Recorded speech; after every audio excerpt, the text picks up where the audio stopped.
ونعوذ بالله من شرور أنفسنا ومن سيئات أعمالنا من يهده الله فلا مضل له ومن يضلل فلا هادي له ونشهد أن لا إله إلا الله ونشهد أن محمدا عبده ورسوله أرسله الله بالحق بشيرا ونذيرا بين يدي الساعة فإن خير الحديث كتاب الله وخير السنن سنن محمد صلى الله عليه وسلم وشر الأمور محدثاتها وكل محدثة بدعة وكل بدعة ضلالة وكل ضلالة في النار.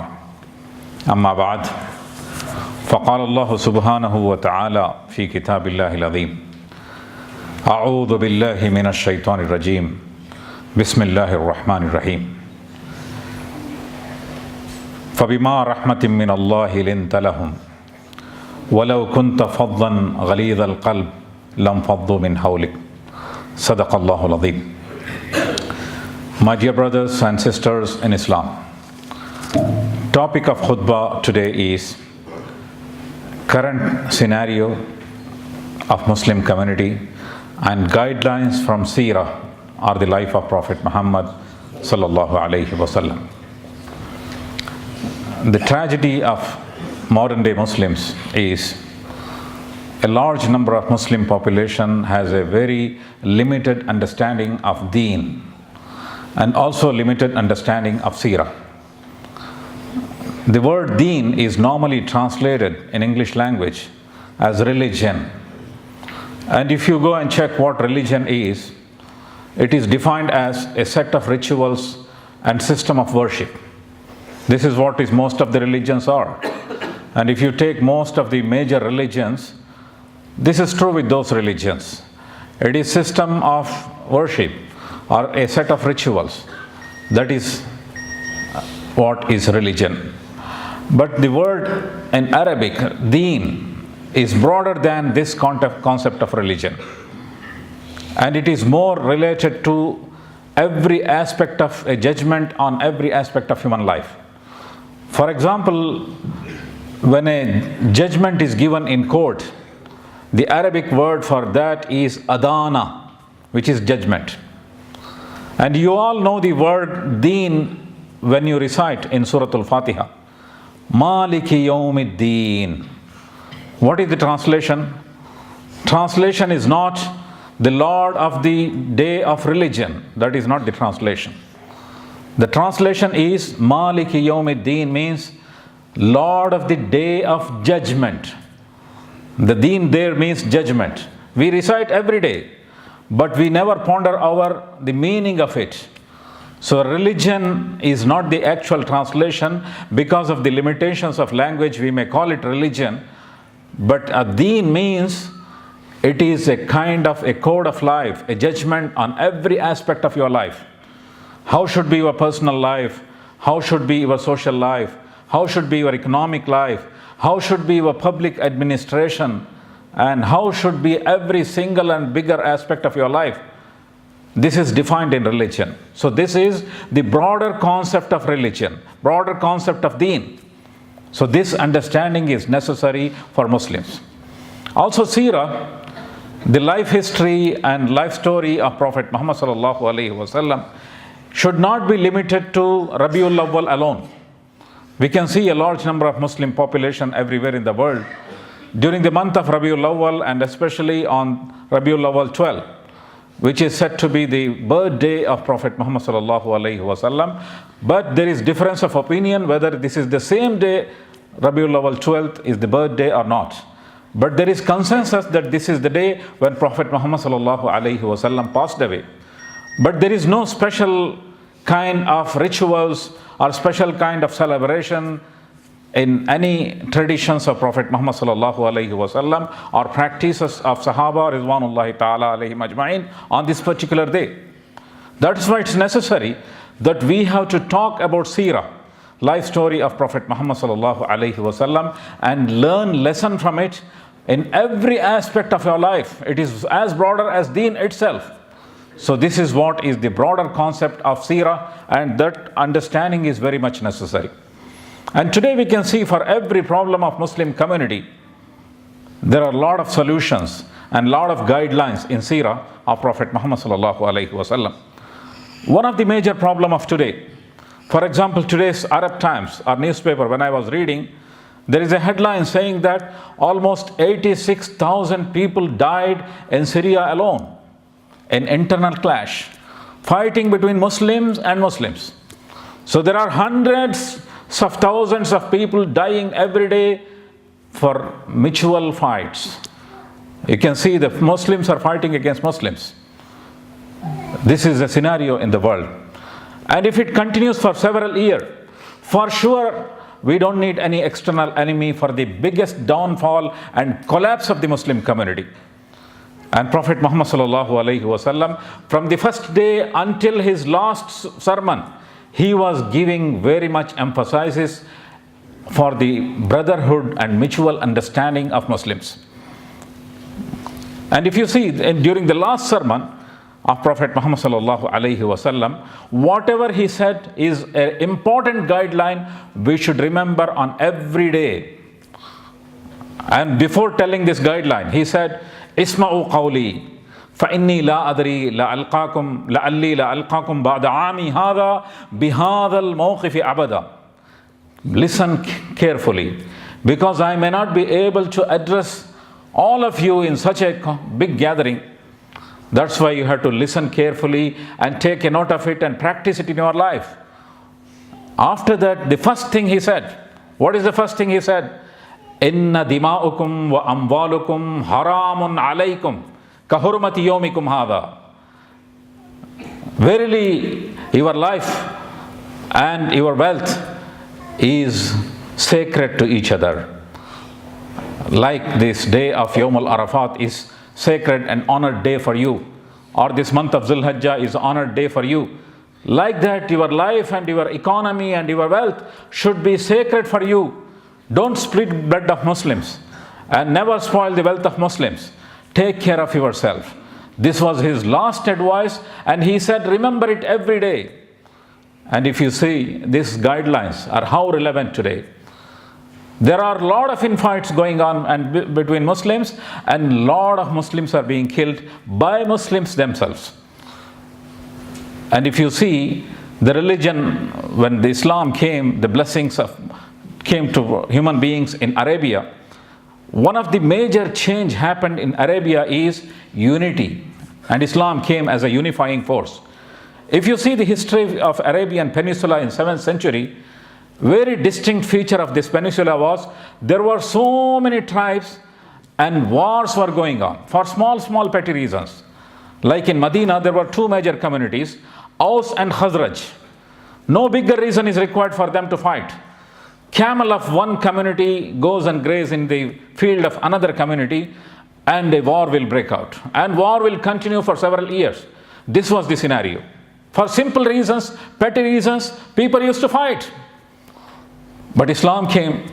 Mus'ab bin Umair radiyallahu ta'ala anhu, he went to Medina. He conveyed and presented the message to the leaders of Aus and leaders of Khazraj. The main leader embraced Islam. After that, people were astonished to see that these two communities who were fighting for several decades, they became friends. And they never fought again. And they became like brothers. Quran mentions about that and says, وَذْكُرُوا نِعْمَةَ اللَّهِ عَلَيْكُمْ. Remember the blessings of Allah subhanahu wa ta'ala upon you. إِذْ كُنْتُمْ أَعْدَاءً. You were enemies of each other. You were fighting. There was fighting going on. And all of you are enemies of each other. فَأَلَّفَ بَيْنَ قُلُوبِكُمْ. Allah tabarak wa ta'ala has joined your hearts. فَأَصْبَحْتُمْ بِنِعْمَتِهِ إِخْوَانًا. And Allah tabarak wa ta'ala made you brothers. This brotherly concept was developed. And people became brothers. And whenever Muslims used to see each other, they say, Assalamu alaikum, peace be upon you. This was a wish.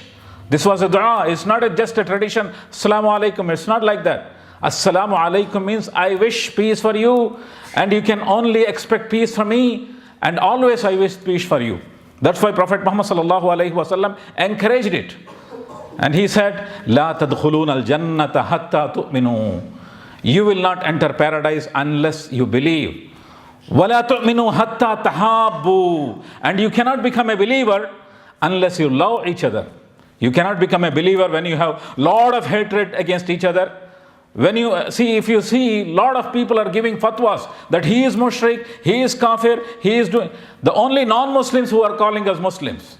Whereas Muslims, some other category, they call you are a kafir, you are a mushrik. For small reasons, everybody, the title of shirk and title of kufr has become very easy for us. Whereas Prophet Muhammad sallallahu alaihi wasallam said, وَلَا تُؤْمِنُوا حَتَّى تَحَابُّوا. You cannot become a believer unless your heart is clean for your brothers. You should love each other. أَوَلَا أَدُلُّكُمْ عَلَىٰ شَيْءٍ إِذَا فَعَلْتُمُوهُ تَحَابَبْتُمْ. Can I tell you something? And if you practice it, you will love each other. أَفْشُوا السَّلَامَ بَيْنَكُمْ. Say salam to each other. Whenever you see a stranger, Muslim or whoever you see, say assalamu alaikum with all sincerity and with all awareness that he can expect only peace from me. And I am having no wrong opinion about him. I always respect him and I can only strengthen his peace, or I can only guarantee his peace. This awareness should be there when you say assalamu alaikum. And this is what is necessary, and this is what is missing among Muslim community today. So this is the biggest reminder and lesson we should learn from Seerah in today's scenario. And even if the Muslim community and some of the people are making mistakes, there is guidelines in Seerah. For example, Prophet Muhammad sallallahu alaihi wasallam, how he dealt with people who committed great mistakes. For example, in Battle of Uhud, there was a great mistake happened by some of the companions. He appointed them to stay in one of the hillocks, and he advised them, even if you are seeing that Muslims are being martyred and birds are coming and eating their bodies, then you should not go away from this hillock. You should be guarding this hillock and protecting the Muslims, and you should stay at any cost. You should not move from this area. This was the advice of Prophet Muhammad sallallahu alaihi wasallam. And people were guarding. But they saw that Muslims are becoming victorious, and people started collecting war booties. So there was a difference of opinion among the people who were guarding and who were staying on these hillocks. They said, Prophet Muhammad sallallahu alaihi wasallam said that when you are defeated and Muslims are being martyred, don't move from this area. He never said that even when you see people are getting victory and Muslims are victorious, then you should not move from there. This was not Prophet's opinion. So let's move. And the person who gave this suggestion was strong, so everybody moved from this hillock. So enemies saw that there is nobody there. They attacked from that area. And it was a great attack. And the first time Muslims were inflicted with great loss. 70 very important companions were martyred. And Prophet Muhammad sallallahu alaihi wasallam, he himself became unconscious by an attack for a while, and he was injured. And his beloved uncle, whom Prophet Muhammad sallallahu alaihi wasallam loved very much, Hamza radiyallahu ta'ala, he attained martyrdom. And his great friend Mus'ab bin Umair radiyallahu ta'ala, he attained martyrdom. And it was a great loss inflicted on Muslims by a small mistakes, or you can say big mistakes of Muslims. And Prophet Muhammad sallallahu alaihi wasallam, he called them for a meeting to ask them what happened. It was a reprimand and they were afraid. And imagine a military commander is calling some of the soldiers for a grievous mistake and will inflicted a great loss for the whole army. So this was this kind of scenario. And they were afraid that how Prophet Muhammad sallallahu alaihi wasallam will deal with us. So Allah Ta'ala gave guidelines to Prophet Muhammad sallallahu alaihi wasallam at that time, how to deal with the people who committed mistake, but that mistake was not intentional. Mistake may happen with anyone, and mistake may sometimes be a great mistake, but if it is intentional mistake, then it is different thing. If it is unintentional mistake, that is different thing. How you have to deal with the great mistakes of Muslims, which is unintentional, Allah Ta'ala gives guidelines to Prophet Muhammad sallallahu alaihi wasallam. In the words which I recited in the beginning of my khutbah, Allah Ta'ala says, فَبِمَا رَحْمَةٍ مِّنَ اللَّهِ لِنْتَ لَهُمْ. And ma'at ta'ajjub is used, means it is an extraordinary mercy of Allah subhanahu ta'ala Mercy given by the most merciful, Ar-Rahman Ar-Rahim, who is the most, this is the two qualities of Allah subhanahu wa ta'ala. It is this mercy bestowed by Allah subhanahu wa ta'ala to you, فَبِمَا رَحْمَةٍ مِّنَ اللَّهِ لِنْتَ لَهُمْ, that you are kind towards them. Also you can see the way of admonition, how Allah Tabarak wa Ta'ala is giving guidelines to Prophet Muhammad Sallallahu Alaihi Wasallam. This is a methodology we can adopt while we are reforming our children, our employees, or anyone who are dealing with. Allah is not telling Prophet Muhammad Sallallahu Alaihi Wasallam, you have to be kind to them. This is not the order of Allah Subhanahu Wa Ta'ala, but Allah Tabarak wa Ta'ala reminding him his own mercy. فَبِمَا رَحْمَةٍ مِّنَ اللَّهِ لِنْتَ لَهُمْ. It is an extraordinary mercy given by Allah subhanahu wa ta'ala to you, that you are merciful to them. This is the way Allah tabarak wa ta'ala, He Himself reforms Prophet Muhammad sallallahu alayhi wa sallam. See, this is the better way. Instead of telling you, be kind to them, you are a kind person and I expect kindness from you. This is, better way of dealing with anybody. And this is a better methodology taught by Allah subhanahu wa ta'ala to Prophet and all of us. And he said, وَلَوْ كُنْتَ فَضًّا غَلِيظَ الْقَلْبِ لَمْ فَضُّوا مِنْ حَوْلِكَ. And if you are a hard person, and if you are a hard-hearted person, people would have dispersed from your side. And lam faddu, the Arabic word is used normally when the glass is broken. You can see you put a glass down and it is broken into small pieces. And if you see normally other things, you can join it. But if you see glass pieces, it becomes as shapes, not every piece are of different shapes. It cannot be combined again.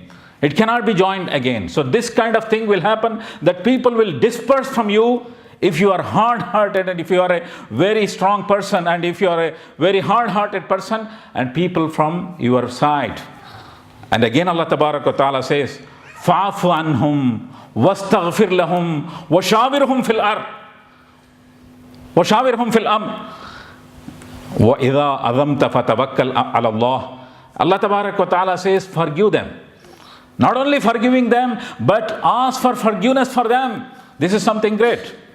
Forgiving anybody is also great, but asking, oh Allah Tabarak wa Ta'ala, forgive their mistakes. Dua happens only when you are sincere. You can smile at anybody, even when you are not sincere, and that is becoming common in our society. It is like a toothpaste advertisement. You can smile beautifully for no reason. That is possible. But praying or supplicating for anyone, that is possible only when your heart is very sincere for them. So Allah Tabarak wa Ta'ala says, فَاسْتَغْفِرْ لَهُمْ, supplicate for them and ask forgiveness for them. Not only that, include them in your discussions. When you are discussing, when you are making decisions that what is the next step, what is the path forward, those people who committed mistakes, include them. Take their advices, take their suggestions, because these mistakes sometimes teach you a lot of things. And unintentional mistakes, it is a great thing. So Allah Tabarak wa Ta'ala says, include them, ask them their suggestions. And after that, فَإِذَا عَذَمْتَ, and if you make decision, then also your confidence should not be on you that I am making this decision, let us go ahead. No. فَتَوَكَّلْ عَلَى اللَّهِ. Believe in Allah subhanahu wa ta'ala. Have a trust in Allah subhanahu wa ta'ala and go ahead. That's why in Arabic it is common, especially in this region, if you want to say go ahead, then say, people will not say go ahead, then say tawakkal ala Allah. Finally everything is done, then confidence is not on you. Tawakkal ala Allah. Be trust on Allah subhanahu wa ta'ala and go ahead. This is what you have to do. See how people have to deal with those Muslims who make mistakes also. This shows that we have to encourage the concept of brotherhood within Muslim community. And this was there. Prophet Muhammad sallallahu alaihi wasallam's companions, they demonstrated the greatest example of brotherhood among them. When Muhajirin came from Makkah to Medina, if you see in Quran, so many places the story or the incident of Hijrah is mentioned. And in none of the places you will see the incident is not, the whole history is not narrated. How they went, where they reached, and after that what they did, what happened, all the story is not there. It is there in the history books. Whereas in Quran it is not there. But Quran mentions about hijrah in so many places, not one or two places. What is the emphasis given? The emphasis is given to the quality of those people who migrated and quality of those people who invited them to their places. This is very important. You can see that Quran encourages you to develop these qualities. And one of these qualities is when the Muhajirun came from Makkah to Medina, and they didn't know where we are going, what we are going to do, and what will be our income sources. It's not like people going to Canada or USA or people coming from the subcontinent to Gulf countries. They come with a specific reason. They come to the places where it is economically better situation you will find. But while people were migrating from Makkah to Medina, economic situation was bad in Medina. And they had a lot of uncertainties. Where we are going and sleeping, where we are getting our income sources, they knew nothing about it. But those people who were welcoming them, they were waiting for them to give everything whatever they have with them. To the extent that they divided their properties. In law of inheritance also in Islam, there is no rights of property. You need not have to give your property to your brothers. But Muhajirun, they went out of the way. But the Ansar, they went out of the way. They said, divide my property and half a property is for you. My house, half portion is for you. Everything is for you. Not only that, they were more focusing on the needs of the people. When we are giving charity, what we do, we calculate what's my today's need, what's my tomorrow's need, what's the need of my children, what's the need of my other family members. Finally, you take out a bit of money, then you give charity. This was not the kind of treatment they gave to the people who came from Makkah. They said, Allah Tabarak wa Ta'ala mentions about your quality and says, يُؤْثِرُونَ عَلَىٰ أَنفُسِهِمْ وَلَوْ كَانَ بِهِمْ خَصَاصَةٌ. They gave more importance to the people who came than themselves in spite of their needs. They had great needs. They were confined with resources. They didn't have abundant resources, but they gave preference to those people who came. This was the approach. And this is the kind of brotherhood Islam has created. And that is what is necessary today. That we have to be, for example, Reformation, a lot of people, for example, you can see, go to medical science. In medical science, there are so many aspects of medical science. Some are gynecologists, some are orthopedicians, and some are, other kind of practitioners. There are various areas of medical science. And if an orthopedician thinks that this is the only area of medical science, and if an ophthalmologist thinks that this is the only of medical science, he is in a big mistake. This is the same thing in the Muslim community as well. There are various people or various groups who are working for a particular cause. Some are working for the reformation of particular area of Muslims. Some are working for getting rid of all kinds of innovations. And some are working for some other reasons. And if they think that this is the only area, correct area we are working in, all other areas are wrong, then as if ophthalmologist is thinking that the all other medical areas is futile and of no use, only ophthalmology is the medical science. This is the same way Muslims are thinking nowadays. We have to have a broader vision and a kind of brotherhood, and this should be strengthened. And this is very important in modern day when we remember the teachings of Prophet Muhammad sallallahu alaihi wasallam. Also, one more important thing we have to understand in the seerah of Prophet Muhammad sallallahu alaihi wasallam is that if you see the whole Islamic history and the history of Prophet Muhammad himself, the best time when a lot of people came into the fold of Islam is the time when there was more peace. Because when there is peace, people can concentrate more on developments, on prosperity, and they can think about what further I can do. For example, if in your personal life, for example, if you are so busy with so many simple things, and if you are sick, and if you have so many problems, you cannot think of your own development. You cannot think of anything new projects in your life. Similarly, when Muslims, they have in a warlike situation everywhere, and they are in a tense situation, they never have time to think about developments and progress. This is what happened in the life of Prophet Muhammad sallallahu alaihi wasallam when he made a treaty of Hudaybiyah. When he went with people and non-Muslim, they did not allow him and his companions to perform Umrah. Finally, he ended up with a treaty of peace. And treaty of peace was a great initiative of Prophet Muhammad sallallahu alaihi wasallam. It was a give and take. And if you see, while making treaty, there were so many points which is considered as a winning point was towards non-Muslims. And there were so many points which was considered as a losing points was towards Muslims. But Prophet Muhammad sallallahu alaihi wasallam said, go whatever, we want peace, and he signed the treaty. Everybody was dissatisfied about this peace treaty, including the major companions or most companions who were very close to Prophet Muhammad sallallahu alaihi wasallam. They were not very happy about this decision until the verse of Allah subhanahu ta'ala came. In Surah Al-Fatah, it says, Inna fatahna laka fatham mubina. Verily, we have given you a very distinct victory. When Allah Ta'ala called this victory, everybody was satisfied. But they learnt that it is victory only after 1.5 years or less than 2 years. After the Treaty of Hudaybiyah, a lot of people came from Mecca to Medina, and a lot of people went from Medina to Mecca, and they could see the life of Muslims. And thousands of people came into the fold of Islam because they could understand that is what Islam is in a peaceful scenario. And in a peaceful scenario, there is an atmosphere to understand Islam more. That's why you can see that Treaty of Hudaybiyah, only 1,400 people were there with Prophet Muhammad sallallahu alaihi wasallam.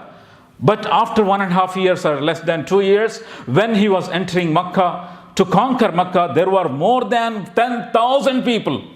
Big change. Thousands and thousands of people came to the fold of Islam. What it calls for? It calls for we have to develop a peaceful scenario wherever we are, especially in a multicultural societies. Be with peace with the majority community, and develop peace with the communities where we are living in, and ensure them that you are the peace-loving people. This is very much necessary so that you can think of development. You can give dawah, you can convey the message. This is very much important. One more thing we can understand from the seerah of Prophet Muhammad sallallahu alaihi wasallam. I would like to mention the 3 first verses revealed on Prophet Muhammad sallallahu alaihi wasallam. What was the first verse?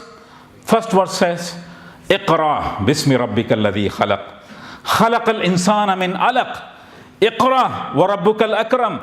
Alladhi allama bil qalam. Allama al-insana ma lam ya'lam. All talks about reading and prospering education. Read in the name of Allah who created you from the blood clot. Read from the name of Allah subhanahu wa ta'ala who is most honored, who taught you with pen. Prophet Muhammad sallallahu alaihi wasallam himself was not an educated person, and he was not knowing how to write in pen. But Quran says, Allah Ta'ala taught you through pen and taught you the knowledge which you knew not.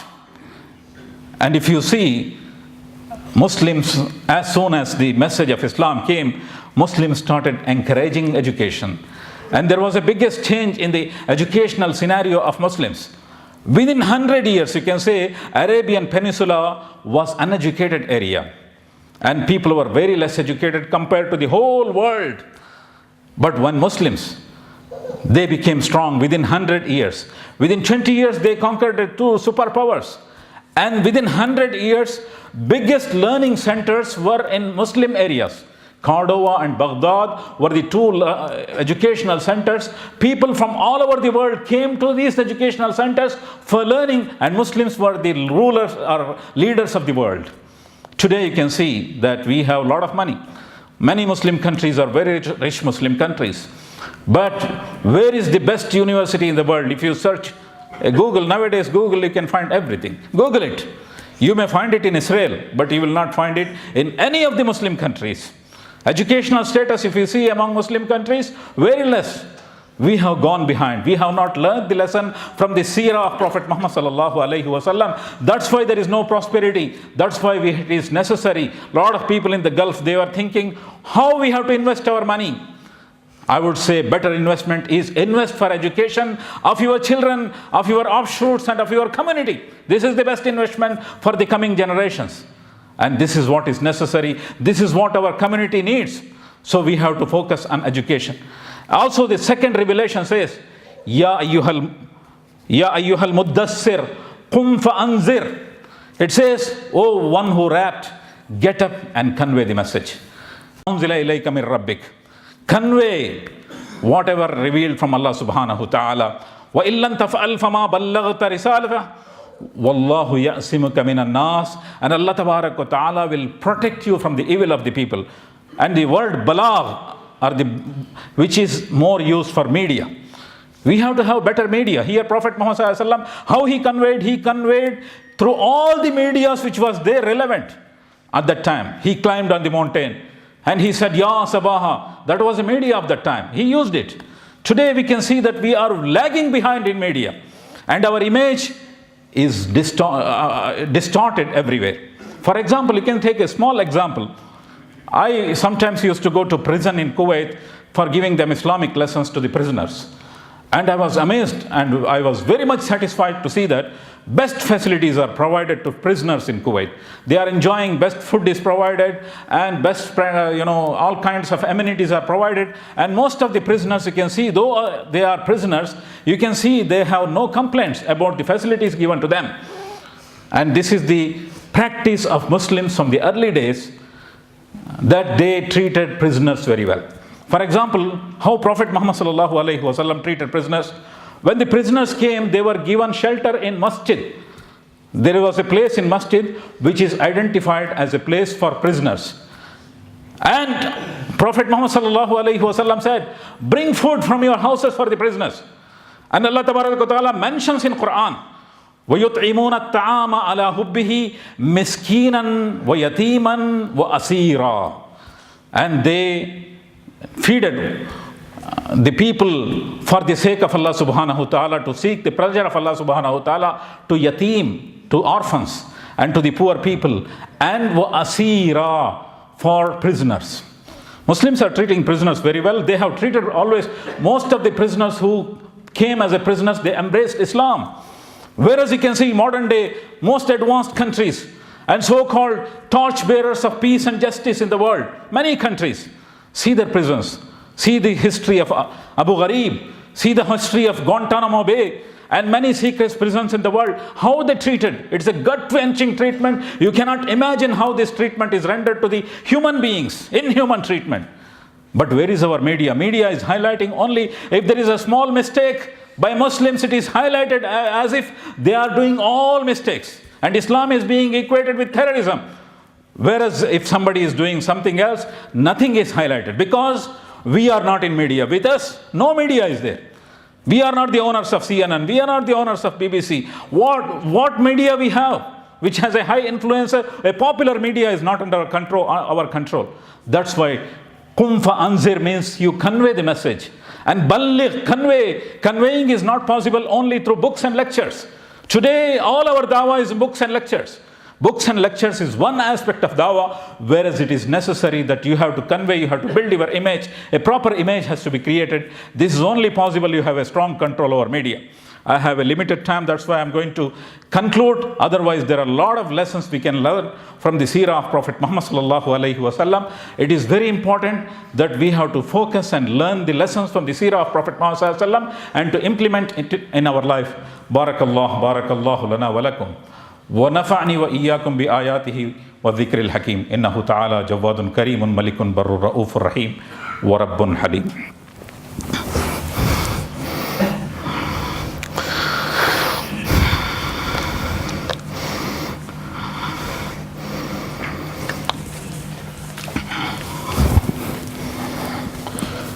الحمد لله رب العالمين. الصلاة والسلام على رسوله الأمين وعلى آله وأصحابه الطاهرين أما بعد. فقال الله سبحانه وتعالى في كتاب الله العظيم أعوذ بالله من الشيطان الرجيم بسم الله الرحمن الرحيم إن الله وملائكته يصلون على النبي يا أيها الذين آمنوا صلوا عليه وسلموا تسليما اللهم صل على سيدنا محمد بعدد من صلى وسلم